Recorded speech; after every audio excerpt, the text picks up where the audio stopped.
बंगाल के कलेक्टर थे उस वक्त, डॉक्टर मनमोहन सिंह का एक दौरा आया था। प्राइम मिनिस्टर पहली बार आ रहे थे और काफ़ी तैयारी हमने कर ली थी, लेकिन क्या हुआ 2 दिन पहले ही वहाँ पे बहुत बारिश हुई। तब मैंने डिसाइड किया कि हमने ये प्रोग्राम कैसे भी करके लेना चाहिए। सवेरे 4 बजे तक काम करते रहे, मॉर्निंग में फिर वो डिसाइड हुआ कि ठीक है वो आएंगे करके। मालेगांव में राइट्स हुए थे। राइट्स के बाद में वहाँ पर 2-3 ऑफिसरों की, IAS ऑफिसरों की पोस्टिंग हुई थी, लेकिन कोई जाने को तैयार नहीं था। मुझे वहाँ पे भेजा गया।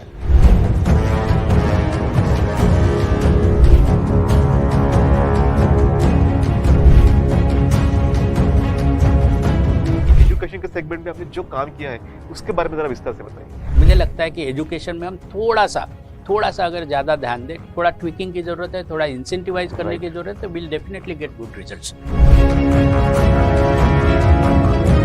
सरकार चाहे किसी की भी हो, आपको काम करते ही रहना होता है, तो ऐसे में पॉलिटिकल प्रेशर्स भी काफ़ी आता है। प्रशासन और पॉलिटिशियन ये एक ही रथ के जो है पहलू है, तो इस पे ही हमारी व्यवस्था जो है, देश की व्यवस्था चलती है। ना ही हम उनके दुश्मन हैं, ना ही वो हमारे दुश्मन। उनको और अच्छे से हमने समझाया तो बहुत अच्छी चीज़ें जो है हम कर सकते। कभी कभी गड़बड़ हो जाती है। तो जो नए युवा आना चाहते हैं इस क्षेत्र में, उन्हें आप किस तरह से गाइड करेंगे? मेहनत, खुद के साथ ऑनेस्ट रहना, और फिर जब नौकरी में आओगे तब भी मेहनत लगती है, तब भी बहुत सारे एक्ट पढ़ने पड़ते हैं। और वो जब हम पढ़ते हैं, जितनी ज़्यादा पढ़ाई करेंगे उतने ज़्यादा ही अच्छी एक्शंस हमारे हाथ से होगी। पैसे का महत्व जो है ये लिमिटेड रहता है, ऐसा मेरा मानना है। आपको अपने ज़िंदगी में ये मौके जब मिलते हैं तो आपकी लाइफ खुद की मीनिंगफुल करना चाहिए। कितना दूसरों को हेल्प कर सकते वो करना चाहिए।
Okay, good evening. We're continuing on with our study of the Dhammapada. Today we're looking at verse 200, which reads, Susukhang vattajivama yesang no nati kinchanang piti bhakha pavisama deva abhasara yatha. Which means, happily indeed we live, we who have nothing. We will eat, we will feed off of rapture, like the angels in the Abhasara realm, the Abhasara angels, ones who have a radiance, an Abha. So this is the third. If you remember, the last two verses were also Susukang Vattajivama, happily indeed we live. This is the Sukhavagga, so it's talking about happiness. I think the Buddha was talking always about suffering. Well, the only reason he talked about suffering was in order to find happiness, freedom from suffering. This verse was taught in regards to a story about Mara, really. The Buddha was dwelling in Panchasala, a Brahmin village called Panchasala. And he thought to himself, well, he thought, who can I teach today? And he had this vision of this large group of maidens, young women, Kumarika, young women. And he thought, oh, they will understand the Dhamma if they hear it. And so he went into the village on alms, but he didn't get anything. And the text says that Mara, it's about Mara. Mara came into the village and went into their hearts and tricked or somehow made it so that none of them gave anything. People who would, I guess, otherwise have given. And the Buddha came out of the village and Mara came to him and taunted him and said, oh, so you went into the village on alms and didn't get anything. He said, did you get anything? The Buddha said, no, I didn't. He said, oh, well, go back into the village and try again then. And Mara thought, if he goes back into the village again, I'll get people to be mean and nasty to him. And at that time, this large group of young women came to the Buddha when he was sitting there. And so it was an opportunity to teach the Dhamma. Mara was taunting him and said, oh, you must be really hungry, you've got nothing to eat. And the Buddha said, I have nothing, it's true, but it's not true that I will not feed. He said, I have no hunger because I feed off the rapture of enlightenment. It's a very, very simple teaching. It's also a fairly well-known teaching. It's a memorable one. Because being without is a part of life. It's a reminder to us of a good attitude to have in the face of what really just amounts to a change of experience. That's the key here, and that's the key in Buddhism. So the real lesson here in the story, in the verse, is about not getting what you want. How hunger comes from not having something that you want, or wanting something that you don't have.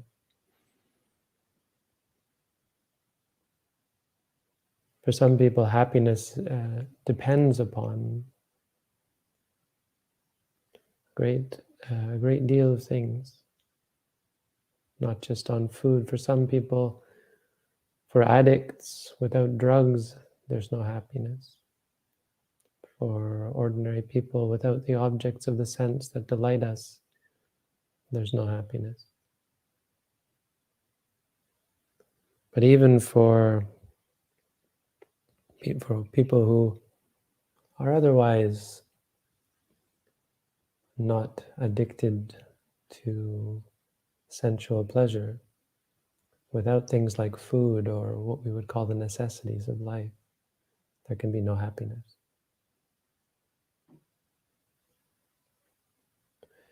And it really highlights the shift in perception that we undertake in our practice of mindfulness. What does mindfulness change? What good is mindfulness? What does it do? It changes the way you look at your life, at reality. Instead of looking at your experience, your situation, in terms of what you have and what you don't have, you come to see it of what you're experiencing. You come to see your reality in terms of experience. The idea of getting or not getting, having or not having, disappears. And there's a quote, George Orwell once read a book by, he was writing memoirs of when he had nothing. He fell into great poverty living in Paris and London. And he said there's a great freedom that comes from when you reach rock bottom, when you have nothing. Because you know there's no lower you can go. Your perspective changes. There's nothing to be afraid of because it can't get any worse.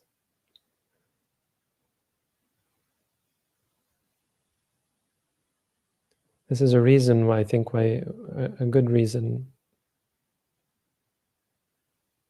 to think about becoming a Buddhist monk or leaving home and undertaking a reclusive life, because it changes your perspective and it brings into contrast what you have and what you don't have, what you have and what you need to have to be happy. And you're able to see all the things that you require to be happy. You're able to change your perspective and work on these cravings. Work on this suffering.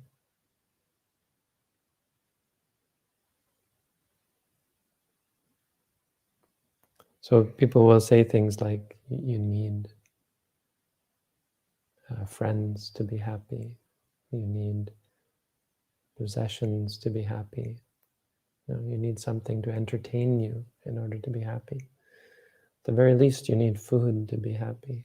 Our idea of happiness is in the externals, in things, because we dwell in the realm of things. We think of me eating food is getting a thing called food and putting it in my body. We don't think of it as just an experience. We aren't able to see that eating food and the feeling of fulfillment that comes, the pleasure that comes from eating the food, is all just experiences. And so we lack, we cultivate partiality and we lack the flexibility that comes from seeing reality as experience. When you're able to perceive food and friends and possessions and all the things that make us happy as simply experiences, you gain a flexibility. Well, you come to see that there's no difference between one experience and another. You can't cling to an experience.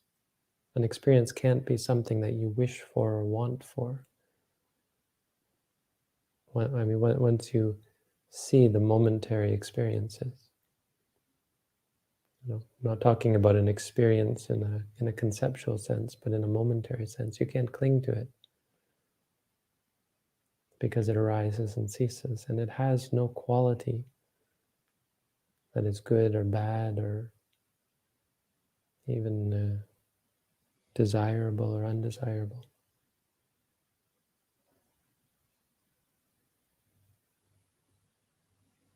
When you look at things in terms of experience, you're watching, when we say to ourselves, pain, pain, thinking, thinking. When you watch in that way, you gain this flexibility, sort of an adaptability or a flexibility. The peace that comes from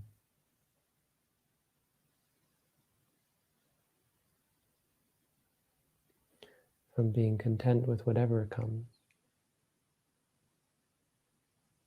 So we can talk about contentment in things, but ultimately, if we have craving, if we have attachment, there are things that we like and things that we don't like. A thing is something you can attach to. It's a concept in the mind, something that you can remember having. It's a thing that can provide stability, satisfaction, control. And you can control things. You can keep things. You can be satisfied with things.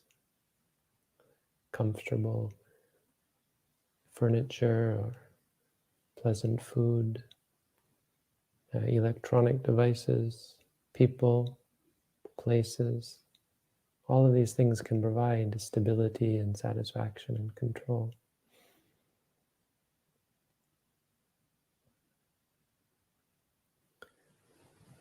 But they don't really exist. The problem that we have with things is that they're dependent on the underlying experiences, and experiences are unpredictable. When you talk about having food, what you really mean is having the potential to have experiences, moments of experience where you're eating, even where you're just seeing the food is an experience. And these are unpredictable, uncontrollable. Another important lesson of this story is about Mara, about evil. Whether or not you believe that there was this malevolent spirit taking over people's minds and hearts and making them stingy. Stinginess does exist, and manipulation, people's where the circumstances of your life are plotting against you, people plotting against you, just chance, fate plotting against you, your own bad karma coming back to haunt you, so many things. But evil is in particular something that we have to recognize. Whether you recognize Mara as a being who came to the Buddha and taunted him, going into a village and not getting any alms is a common experience for monks. It certainly happens. And by extension, any activity that we undertake, trying to obtain something that we want and not getting it, that's common to everyone. Often because of the evil intentions of others, stinginess, miserliness, not wanting to share, not wanting to give, not wanting to help, wanting you to be without, so they steal from you, or they break things of yours, or they hurt you with speech or actions. We think this body is a source of so much pleasure, but someone with bad intentions comes to you, they can do great harm and cause great suffering. All because of our attachment to things, the concept of something that is stable, satisfying, controllable. And in fact, reality is not like that.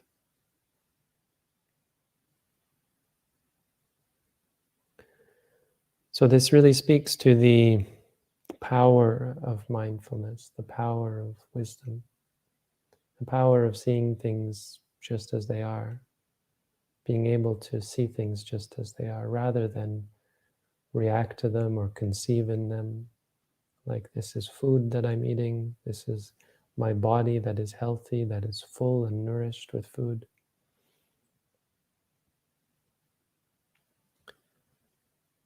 The Buddha indeed every day went to nourish his body, but when he didn't receive nourishment, there was no suffering. The Buddha had a greater nourishment, and that's the nourishment of the present moment, the nourishment of mindfulness, the nourishment of enlightenment. Being enlightened means seeing things clearly. Being without food is simply a different sort of experience. It may make you incapable of doing certain things, but it simply means a different form of experience. The state where the body is weak, is tired because of food, is an equally valid experience to the state where the body is energetic and full of effort. For a person who is attached to things like food, nourishment can be a detriment.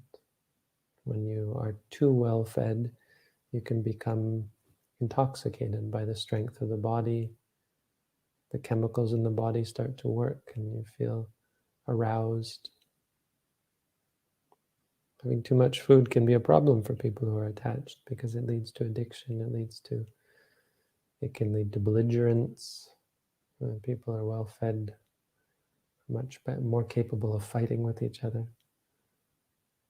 Having less food can sometimes be good. And for certain, not getting what you want is always good. As I said, for becoming a monk or even a recluse of some sort, there's a great power and benefit to it because it teaches you, gives you a new perspective. The life of someone who has everything they want, gets everything they want, is fraught with peril. The potential for losing what you get, what you have. And the potential for clinging to what you have and desiring more, becoming addicted to it, and needing it and being dissatisfied whenever you can't get it. The happiness of having nothing is a very powerful thing. And it's not that having things is a cause of suffering necessarily. But the power and the happiness that comes from not needing anything, being happy without things, having your happiness not depend on things, is the highest sort of happiness there is. It's invincible. You have no vulnerability.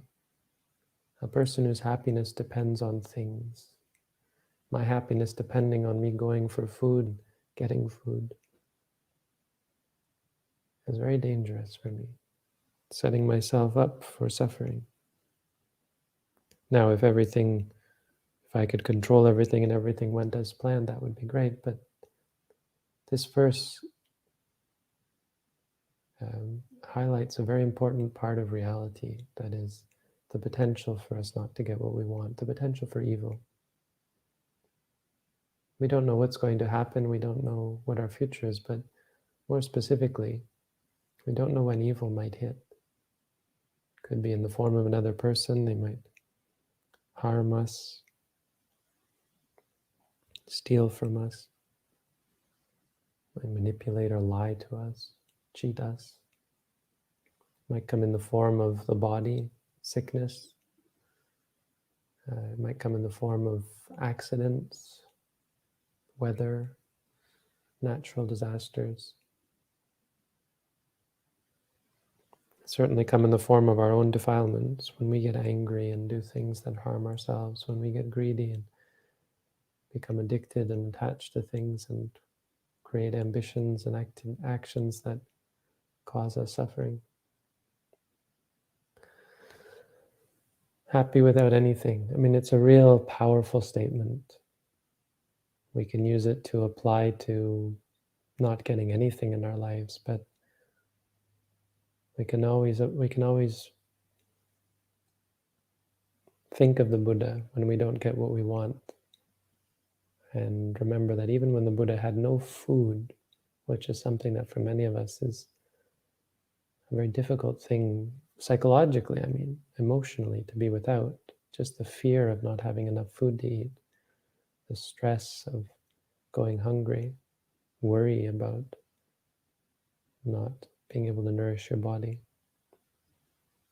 Think about the Buddha and how he said he had a greater nourishment than the food. His happiness wasn't dependent on getting what he wanted, because his way of looking at things was not in terms of things that you can get. It's in terms of experiences, which frees you and liberates you from the slavery, really, of needing things. So that's the Dhammapada for tonight. Thank you all for listening. Wish you all the best.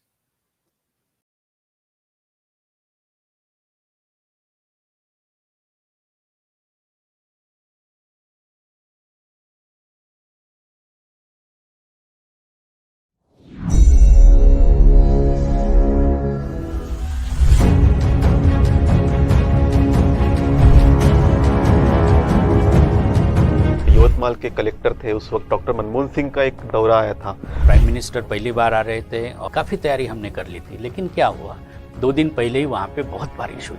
तब मैंने decide किया कि हमने ये programme कैसे भी करके लेना चाहिए। सवेरे 4 बजे तक काम करते रहे, मॉर्निंग में फिर वो डिसाइड हुआ कि ठीक है वो आएंगे करके। मालेगांव में राइट्स हुए थे। राइट्स के बाद में वहाँ पर 2-3 ऑफिसरों की, IAS ऑफिसरों की पोस्टिंग हुई थी, लेकिन कोई जाने को तैयार नहीं था। मुझे वहाँ पे भेजा गया।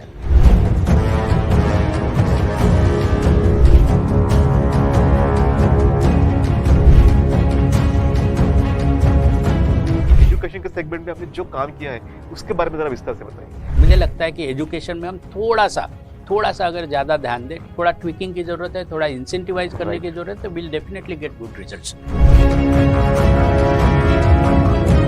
सरकार चाहे किसी की भी हो, आपको काम करते ही रहना होता है। तो ऐसे में पॉलिटिकल प्रेशर्स भी काफ़ी आता है। प्रशासन और पॉलिटिशियन ये एक ही रथ के जो है पहलू है, तो इस पे ही हमारी व्यवस्था जो है, देश की व्यवस्था चलती है। ना ही हम उनके दुश्मन हैं, ना ही वो हमारे दुश्मन। उनको और अच्छे से हमने समझाया तो बहुत अच्छी चीज़ें जो है हम कर सकते। कभी कभी गड़बड़ हो जाती है। तो जो नए युवा आना चाहते हैं इस क्षेत्र में, उन्हें आप किस तरह से गाइड करेंगे? मेहनत, खुद के साथ ऑनेस्ट रहना, और फिर जब नौकरी में आओगे तब भी मेहनत लगती है, तब भी बहुत सारे एक्ट पढ़ने पड़ते हैं। और वो जब हम पढ़ते हैं, जितनी ज़्यादा पढ़ाई करेंगे उतने ज़्यादा ही अच्छी एक्शंस हमारे हाथ से होगी। पैसे का महत्व जो है ये लिमिटेड रहता है, ऐसा मेरा मानना है। आपको अपनी ज़िंदगी में ये मौके जब मिलते हैं तो आपकी लाइफ खुद की मीनिंगफुल करना चाहिए। कितना दूसरों को हेल्प कर सकते वो करना चाहिए।